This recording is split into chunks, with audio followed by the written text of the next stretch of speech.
قاری صاحب یہ بتائیے، ابھی آپ نے ذکر خیر فرمایا ہے دم کا، تو دم تو قاری صاحب ہر بندہ کر رہا ہے. آپ دائیں جانب دیکھتے ہیں تو دم کرنے والے بیٹھے ہیں، بائیں جانب دیکھتے ہیں تو دم کرنے والے بیٹھے ہیں.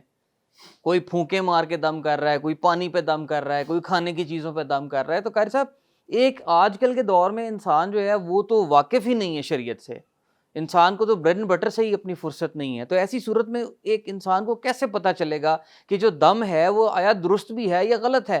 شرعی اور غیر شرعی دم کے اندر جو ہے نا وہ فرق ذرا واضح فرما دیجیے. جنید بھائی، اصل میں جو دم ہے یہ 3 چیزوں میں آپ کو دیکھنا پڑے گا کہ آپ جس سے دم کروا رہے ہیں وہ معالج کیسا ہے. یعنی ڈاکٹر وہ پرفیکٹ ہے، معالج پرفیکٹ ہے، ہر 2 اعتبار سے، دین کے اعتبار سے اور تجربات کے اعتبار سے، اپنے علاج کے اعتبار سے. دوسری چیز جو دیکھنے والی ہے وہ دم ہے. مثلا ڈاکٹر اچھا ہے لیکن دوائی آپ کو غلط دے رہا ہے، یا دوائی آپ کو 2 نمبر دے رہا ہے، ہو سکتا ہے. اسی طرح معالج اس کی صفات ٹھیک ہے لیکن یہ ہے کہ وہ دم ایسے الفاظ میں کر رہا ہے جو الفاظ غیر شرعی ہیں. تیسری چیز ہے کہ آپ معمول کو دیکھیں، گویا کہ 3 چیزیں بیک وقت چیک کرنے والی ہیں. ایک معالج، دوسرا دم، اور تیسرا جس کو دم کیا جا رہا ہے. تو آج کی ہم نشست میں دم کو موضوع بحث بنا رہے ہیں کہ دم اصل میں یہ عربی میں لفظ آتا ہے رقیہ شریعہ، شرعی دم، یعنی وہ مسنون الفاظ، قرآن و سنت پر مبنی وہ مسنون الفاظ کہ جس کے ذریعے بیماری کو اللہ کے حکم سے دور کیا جاتا ہے. مرگی کی بیماری ہو، جناتی بیماری ہو، حسد کی بیماری ہو. اب یہ دم 2 قسم کے ہیں. ایک دم وہ ہے جو شرعی دم ہے، قرآن و سنت کے عین مطابق ہے، اور دوسرا دم وہ ہے جو غیر شرعی دم ہے. شرعی دم اس میں چند ایک شروط کا ہونا ضروری ہے. سب سے پہلی شرط یہ ہے کہ وہ دم اللہ تعالیٰ کے کلام پاک سے ہو، اسماء حسنہ سے ہو جو اللہ کے نام ہیں، اور صفات باری تعالیٰ کے ذریعے ہو.